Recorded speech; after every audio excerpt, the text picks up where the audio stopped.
But yeah, well, he might have been, but I think isn't that what part of the problem was from the left with him? Well, he's a preacher, man. He's gonna bring religion into the White House. He's gonna bring that evil religion, that evil Christian religion, in the White House. Now, Roots in Hope are about all he shares with the Democrat. And in his nascent campaign, he's pitching himself as the best Republican to take on Bill's wife, Hillary Rodham Clinton, the dominant Democrat in the 2016 race. You know what? I'm going to give the Republican challengers out there all some advice. Do not base your campaign on Hillary Clinton. Don't do it. Sure, do not let her slide or skate by on anything. Keep hammering her. Hammer. But do not place your campaign in the position that you'll be running against Hillary Clinton. Because there are bets going on out there that she won't be the nominee, that she won't even make it to the end. Now, I don't believe that because, I think she owes too much to too many people, especially foreign governments. She's going to have to go the distance and lose it. I don't think she's just going to be able to back out. Unless the evidence is so overwhelming that she has no chance of getting the nomination, then she'll have no choice but to back out. But until that time, no, I don't think she's going anywhere, unfortunately. But you got to stop building your campaign around running against Hillary Clinton. Because you're not running against Hillary Clinton. You're running against the left. Because who else is in on the left side right now? Bernie Sanders. You're not running against Hillary. You're running against the left. The extreme leftists. You're running against Obamanism, Obamaites, Obama radicals. That's what you're running against. Not Hillary Clinton. And you're going to get bogged down in this, and then the press is going to start saying that you're mean with women and you're a sexist and all. Yes, hit Hillary where she deserves to be hit. Absolutely, that's fair game. But don't place your campaign, I'm telling you right now, do not place your campaign in the position where you are running against Hillary. Run against the left. You've got to be able to chop it all down.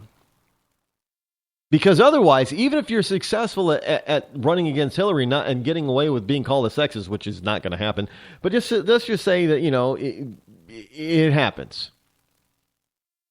And you get away with it.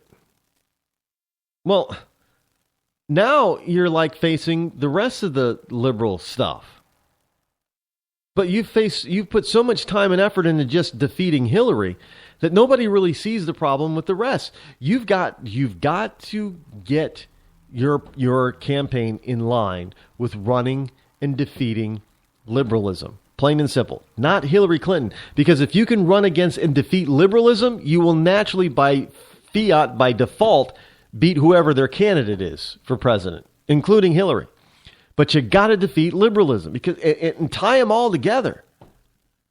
Because what if she doesn't become the nominee? Well, you spent all your time and effort directing directly towards her, that the new person who actually does get the nomination can possibly defeat you because, you haven't done anything towards them. You haven't said anything. You haven't geared your campaign towards them. So forget targeting Hillary directly per se. Start targeting the big picture, which is total liberalism and is total and abject failure. Liberalism it does not work. Point it out, and it doesn't matter who's espousing it. It could be Hillary, it could be Sanders, it could be I don't care if FDR comes back to life. You on the right side have got to fire all your weapons against liberalism. Plain and simple. Just go ahead and attack it, man.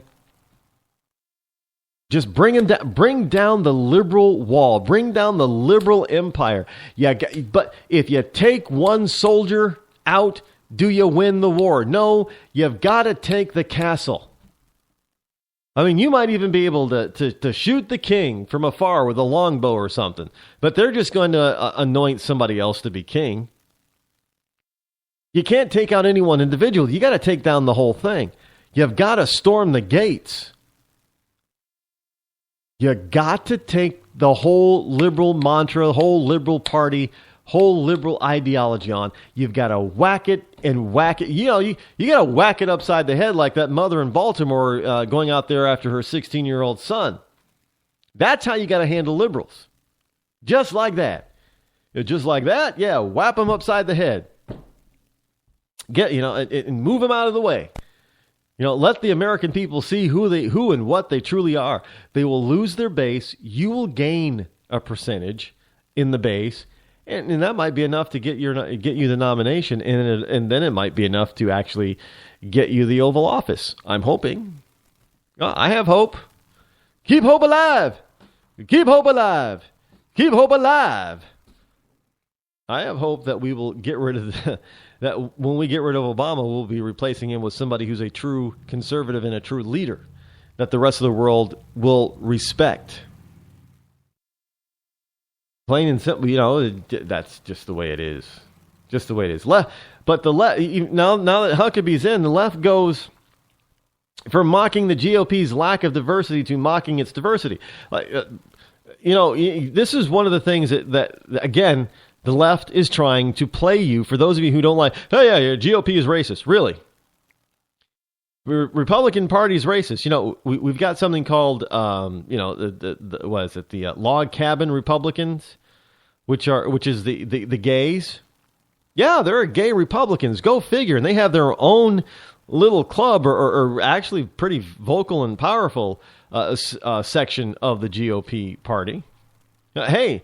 It was the log cabin Republicans that brought suit that eventually won to end Don't Ask, Don't Tell, where Bill Clinton instituted and Barack Obama couldn't, for whatever reason, get rid of it. So a lawsuit was put out there by a Republican group.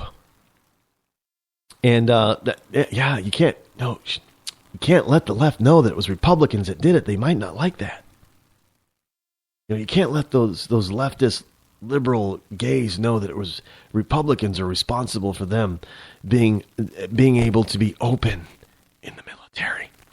Oh yeah. Know that the left hates the military, but they'll accept this. Shh. But so the Republican Party, it is a big tent party, so to speak. Hey, we've got more than just old white guys in the Republican Party. Go figure. And that's what the left has always said. Oh, yeah. Republican Party, they're just nothing but, old rich white men. No, that's all they're for is old rich white men. And if there's a halfway decent looking rich white woman, they'll accept him, but nobody else. Not true. We got Latinos in the Republican Party. We got blacks in the Republican Party. We got gays in the Republican Party. And we have them actually running for president. We've got women in the Republican Party. And so what do we got? We got a Republican female running for president. We've got a Republican African American who also happens to be a doctor running for president. We've got two Republican Latinos, Hispanics, running for president. I don't know. That's a good, well-rounded, diverse population right now. I'm not having a problem with it. But they're out there trying to play you and trying to say that the Republicans are racist and they don't care and all that kind of stuff.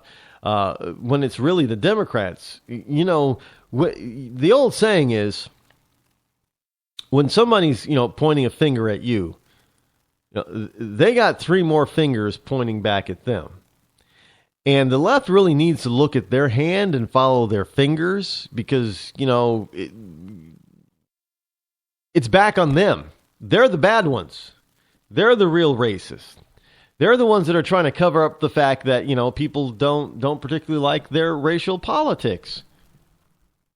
and less people are liking their racial politics. Don't doubt me on this one. They're not looking, paying attention to Democrats when it comes to, and you know what? They keep on pounding at this. And so now that the Republicans have proven their diversity, because before, well, you can't prove your diversity, and you got one black guy out there, Alan Keyes or whatever his name is, and that don't mean nothing. Well, now we got another one that isn't Alan Keyes, and now the left is going to mock us. So in 2012, the GOP presidential field lack of diversity, like we just have to have for president, we have to have diversity just for diversity's sake. Really? That's because they're trying to play you, folks. Now, perhaps the least interesting form of diversity, but which nevertheless enjoys near religious devotion from the left, did not go undocumented by partisan Democrats. As early as 2009, the left was salivating at the opportunity to see Barack Obama challenge what looked like to be a field of predominantly white, aging, and nearly exclusively male candidates. While the smug, self-satisfied liberal elite was robbed of a cherished opportunity for self-congratulations by the lack of purely monochromatic GOP field in 2012, the Republican party's defeat in that election nevertheless buoyed the far left's hopes for the future. However, today, the GOP has remarkably self-corrected. Oh, yeah, the Republican Party is self-corrected. To borrow a ubiquitous phrase that Democrats deployed with abandon in 2012, the GOP presidential field looks more like the America they are hoping to represent. But one white guy? That looks more like the America that they're hoping to represent? Rand Paul. He's a white guy. Oh, no. Now we got another. We got Mike Huckabee. He's an old white guy. As of this writing, the GOP's field of declared presidential candidates includes 2 Hispanics in their 40s, a woman from California, an African-American neurosurgeon, and the only declared GOP candidate with a majority ethnic background, just say white guy, is Rand Paul, isn't even an old white guy. Even he fails to comport with the tired stereotypes that satisfy the fragile self-images of insecure campus liberals. Like I said, they're trying to play you again. But their playbook, their old, tired playbook, doesn't have a play for this one. They're not sure what to do right now. Well, the only person on the GOP in the GOP field right now that fits their old playbook target list is Mike Huckabee. Old white guy. He's the only one. But there's now 6 of them. So 1/6 of the candidates fit the liberal description for old white guy? Huckabee might be a little bit wealthy. I don't know how wealthy Huckabee is. I don't particularly care.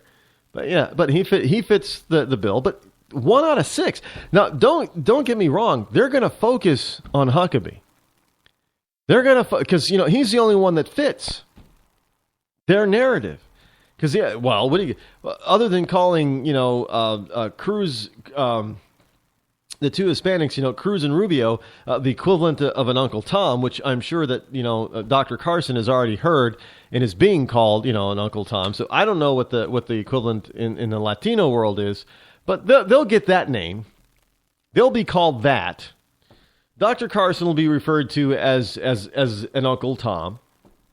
And I find it amazing because the man's a neurosurgeon. He's a very prominent doctor. He made his career out of helping people. And yet you're going to have people on the left that just want to totally annihilate and destroy him because he just happens to be what? A Republican. So instead of uplifting this guy and showing him as a product that other black children could hope to be like, no. You know what, kids? You don't want to be like Dr. Carson. Not at all. Because Dr. Carson's a Republican, and that's an Uncle Tom. Trust me, kids, you don't want to be like Dr. Carson.